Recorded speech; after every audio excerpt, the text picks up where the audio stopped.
ఆ రోజు మిత్రులు ముద్దు కృష్ణనాయుడు గారు అనునిత్యం మీకోసం పరితపించాడు, రాత్రింబగళ్ళు కష్టపడ్డాడు. చివరి శ్వాస వదిలే వరకు ముద్దు కృష్ణనాయుడు గారు ఒక ఆదర్శంగా పనిచేశారు. అలాంటి ఆదర్శంగా పనిచేసిన ఒక నాయకుడిని స్ఫూర్తిగా తీసుకుని బాను ఇంకా బెటర్గా చేయాలి. ముద్దు కృష్ణనాయుడు గారు ఇక్కడే చదువుకున్నారు, ఇక్కడే ఉద్యోగం చేశాడు. ఎన్టీ రామారావు గారు పిలిపిస్తే ఆ పిలుపును అందుకుని మొట్టమొదటిసారి రాజకీయాల్లో చేరిన వ్యక్తి, ఎమ్మెల్యేగా పోటీ చేసిన వ్యక్తి ముద్దు కృష్ణనాయుడు గారు. ఈరోజు నెక్స్ట్ లెవెల్లో బానుని అమెరికాకు పంపించాడు. అమెరికాలో చదువుకొని వచ్చాడు. అమెరికా ఇప్పుడే చెప్పాడు, అది ఒక డెవలప్డ్ కంట్రీ, మనం ఇప్పుడిప్పుడే అభివృద్ధి చేస్తున్నాం. అమెరికాలో అనుభవాలు ఇక్కడ సమస్యల్ని క్రోడీకరించి బాను ఒక సమర్థవంతమైన ఎమ్మెల్యేగా పనిచేస్తాడని నేను విశ్వసిస్తున్నా. ఆల్ ది బెస్ట్, మనస్ఫూర్తిగా అభినందనలు. ఈరోజు ఒక పవిత్రమైన కార్యక్రమం.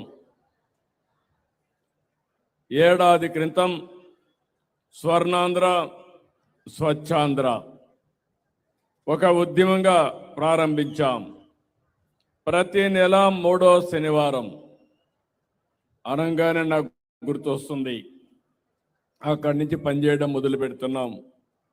నెలవారీగా ఒక ప్రత్యేకమైన థీమ్తో మీ ముందుకు వస్తున్నాను.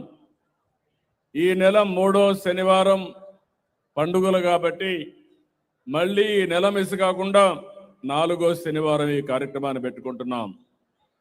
స్వచ్ఛాంధ్ర అనేది ఒక ప్రభుత్వ కార్యక్రమం కాదు, ఈ విషయం మీరు గుర్తుపెట్టుకోవాలి. ఇది మన జీవన విధానం కావాలి. అందుకే నేను కొన్ని కార్యక్రమాలు పెట్టుకున్నాను.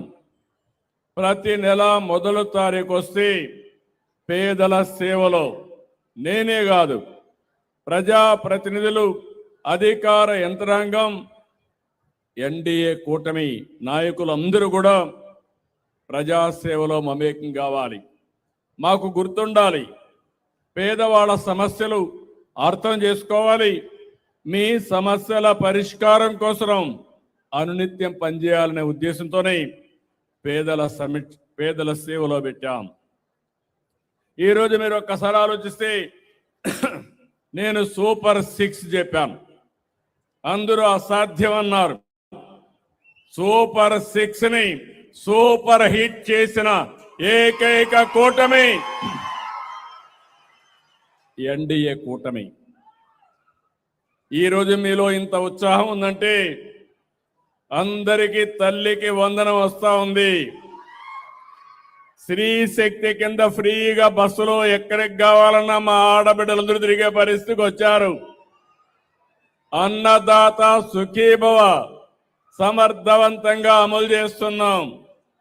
దీపం 2 కింద 3 సిలిండర్లు ఉచితంగా ఇస్తున్నాం. పేదలందరికీ పింఛన్లు 4,000, 6,000, 10,000, 15,000, సంవత్సరానికి 33,000 కోట్ల రూపాయలు పేదలకిచ్చే ఏకైక ప్రభుత్వం ఒకే ఒక కార్యక్రమం.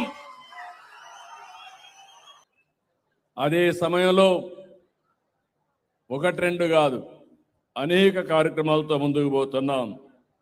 అయితే ఇక్కడ మీరు గుర్తుపెట్టుకోవాల్సింది, స్వచ్ఛాంధ్ర స్వర్ణాంధ్ర. మనం పీల్చే గాలి స్వచ్ఛంగా ఉండాలి, మన పరిసరాలు పరిశుభ్రంగా ఉండాలి, మనం తాగే నీళ్లు సురక్షితంగా ఉండాలి, తినే తిండి కాలుష్యం లేకుండా మనం తినే తిండి కూడా బాగా ఉంటే ఆరోగ్యం బాగుంటుంది. మంచి తిండి రావాలంటే, మంచి నీళ్లు దొరకాలంటే మనం వేసే పంటల భూమి కూడా స్వచ్ఛందంగా ఉండాలి. ఇవన్నీ చేయాలంటే మన ఆలోచనలు కూడా స్వచ్ఛంగా ఉండాలి. చెడు ఆలోచనలు పెట్టుకొని నేరస్తులు రాజకీయాలు చేస్తే ఏమవుతుందో మనం గతంలో చూసాం. అలాంటి స్వచ్ఛమైన ఆలోచనలు ఉంటే తప్ప ఈ రాష్ట్రానికి ఈ దేశానికి భవిష్యత్తు ఉండదని చెప్పి కూడా నేను మీకు తెలియజేస్తున్నా. నేను ఒక లక్ష్యంతో మీ దగ్గరికి వస్తున్నా. నేను ఈరోజు కొత్త కాదు. ఈరోజు ఈ కార్యక్రమాన్ని ఇంట్రడ్యూస్ చేసింది మీరు చూస్తే నరేంద్ర మోడీ గారు స్వచ్ఛ భారత్ కార్యక్రమం పెడితే నన్ను చైర్మన్గా పెట్టి 10 మంది ముఖ్యమంత్రులు అధికారులు అందరం కలిసి దీనికి విధి విధానాలు తయారు చేశాం. భారతదేశం స్వచ్ఛ భారతదేశం వైపుగా ముందుకు పోవాలని, అదే మరి ఆంధ్రప్రదేశ్ రాష్ట్రాన్ని స్వచ్ఛ ఆంధ్రప్రదేశ్ స్వర్ణాంధ్రప్రదేశ్గా చేయాలని ఈ కార్యక్రమాన్ని పెట్టుకున్నాం. ఈరోజు మీరు గుర్తుపెట్టుకోవాల్సింది, ఎప్పుడో నేను సింగపూర్కి వెళ్ళాను. సింగపూర్లో చూశాను. సింగపూర్లో చూస్తే రోడ్లు పరిశుభ్రంగా ఉంటాయి, ఆలోచన స్వచ్ఛంగా ఉంటుంది, గాలి స్వచ్ఛంగా ఉంటుంది, అందరికీ ఆదాయం పెరిగింది. అది చూసిన తర్వాత హైదరాబాద్లో సమైక్య ఆంధ్రప్రదేశ్లోనే నేను ఆ రోజు ఏదైతే ఒక కార్యక్రమాన్ని జన్మభూమి కార్యక్రమం, ఇంకో పక్క ఏదైతే పచ్చదనం పరిశుభ్రం కార్యక్రమానికి శ్రీకారం చుట్టాను. ఈరోజు స్వచ్ఛ ఆంధ్రప్రదేశ్ కోసం మీ ముందుకు వచ్చాను. నేను మాటల్లో చెప్పడం కాదు, 5 సంవత్సరాల్లో ఈ రాష్ట్రం ప్రపంచంలోనే నెంబర్ 1 రాష్ట్రంగా తయారు చేసే బాధ్యత స్వచ్ఛ ఆంధ్రప్రదేశ్లో మేము తీసుకుంటాం. అయితే నేను ఆ మాట అంటే మీరు క్లీన్ చేయండి, మేము రోడ్డు మీద చెత్తేస్తామంటారు. మీరు మనలో ఒక ఆలోచన విధానం రావాలి. మీరు గుర్తుపెట్టుకోవాలి, మనలో మార్పు రావాలి. ఇంట్లో చెత్త బయటేస్తాం, ఇల్లు మంది అనుకుంటాం, రోడ్డు మంది కాదనుకుంటాం. అక్కడ పురుగులు, అశుభ్ర వాతావరణంలో మస్కిటోస్ అన్నీ వస్తే మన ఇంట్లో ఉండే మనల్ని కూడా మస్కిటోస్ కొడతాయి. ఆ విషయాన్ని మనం మర్చిపోతాం. అందుకే మిమ్మల్ని అందరినీ కోరుతున్నాం. ఈరోజు నేను 1 సంవత్సరం నుంచి ఒక ఉద్యమంగా ఈ కార్యక్రమాన్ని చేపట్టాం. ఈరోజు మీరు చూస్తే రాష్ట్రం మొత్తం ఇక్కడనే నగర్లో 573 కోట్లతో వివిధ అభివృద్ధి కార్యక్రమాలు, ప్రారంభోత్సవాలు స్వచ్ఛ ఆంధ్రప్రదేశ్ కోసం తయారు చేశాం. స్వచ్ఛాంధ్ర మిషన్ అర్బన్లో సాలిడ్ వేస్ట్ ప్రాసెసింగ్ కింద 101 ఇంటిగ్రేటెడ్ సాలిడ్ వేస్ట్ మేనేజ్మెంట్ ప్రాజెక్టుని 510 కోట్లతో శాంక్షన్ చేశాం. ఇంకో పక్కన ఇంటింటికి డస్ట్బిన్లు ఇస్తున్నాం. ఇవి కూడా మీరు చూస్తే 2,21,00,000 విలువైన 9,048 హోమ్ కాంపోస్ట్ డస్ట్బిన్స్ ఇచ్చాం. మీకు మీ ఇంట్లో ఉండే పొడి చెత్త, తడి చెత్త మీ ఇంట్లోనే కాంపోస్ట్గా తయారు చేసుకుని అదే సమయంలో అందులో నుంచి మీరు కాంపోస్ట్ ఎరువు తయారు చేసుకుంటే అదనంగా మీకు ఒక 200 రూపాయల ఆదాయం వచ్చే పరిస్థితి వస్తుంది. కుటుంబాల బట్టి ఇది పెరుగుతుంది. ఇంకో పక్క గ్రామీణ ప్రాంతాల్లో చెత్త సేకరణ కోసం స్వచ్ఛ భారత్ మిషన్ కింద 6.7 కోట్లు శాంక్షన్ చేశాం.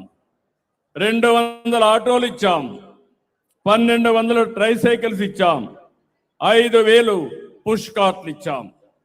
ఇవన్నీ ఇచ్చే కార్యక్రమాన్ని ముందుకు తీసుకుపోతున్నాం. ఇంకో పక్క పరిశుభ్రత డ్రైవ్ని పోయిన సంవత్సరం నుంచే ప్రారంభించాం. రాష్ట్రం మొత్తం మీరు ఒకసారి చూస్తే గడచిన ప్రభుత్వం 105 లక్షల మెట్రిక్ టన్నులు చెత్తని పట్టణాల్లో వదిలేసి వెళ్ళిపోయారు. చెత్త ఉంటే ఏమవుతుందో మీరు ఒకసారి చూడండి. ఆ చెత్త ఒడ్లో పడిపోయి పెద్ద పెద్ద గుట్టలుగా తయారైపోయి వర్షం పడితే ఆ వర్షం అంతా అక్కడే ఇంకి ఆ నీళ్లు భూగర్భ జలాలుగా కలుషితం అయిపోయి ఆ నీళ్లే మనం తాగే పరిస్థితికి వచ్చాం. అక్కడ వచ్చే చెడు గాలి మనమే పీల్చుకునే పరిస్థితికి వచ్చాం. ఈరోజు దాని మీద ఒక ఉద్యమ స్ఫూర్తితో పనిచేస్తున్నాం. దగ్గర మీరు ఒకసారి చూస్తే 90% పట్టణ ప్రాంతాల్లో, గ్రామీణ ప్రాంతాల్లో మొత్తం ఈ యొక్క లెగసీ వేస్ట్ అంతా కూడా క్లియర్ చేశాం. మార్చి లోపల మీకు అందరికి హామీ ఇస్తున్నాం. 1,12,000 టన్నులు అంటే 112 లక్షల టన్నులు అంటే 1,12,00,000 టన్నులు చెత్తని పూర్తిగా తీసేసే బాధ్యత ఈ ప్రభుత్వం తీసుకుంటాం. ఇంకొక పక్క ప్రతి ఒక్క ఊర్లో door to door waste collection ఇప్పటికే ఇంటింటికి వస్తున్నారు. పట్టణ ప్రాంతాల్లో 97.26% ఇంటింటికి వచ్చి చెత్త కలెక్ట్ చేస్తున్నాం. గ్రామీణ ప్రాంతాల్లో మీరు చూస్తే 62% కలెక్ట్ చేస్తున్నాం. మార్చికి పట్టణ ప్రాంతాల్లో, గ్రామీణ ప్రాంతాల్లో 100% చెత్తంతా కలెక్ట్ చేసే బాధ్యత తీసుకుంటాం. ఇంకో పక్క 4 వేస్ట్ ఎనర్జీ చెత్త నుంచి కరెంటు తయారు చేసే ప్రాజెక్టులు ఇప్పటికే విశాఖపట్నం, గుంటూరులో వచ్చాయి. మళ్ళీ కర్నూలు, రాజమండ్రి, కడప, నెల్లూరులో 4 ప్లాంట్లు పెడుతున్నాం.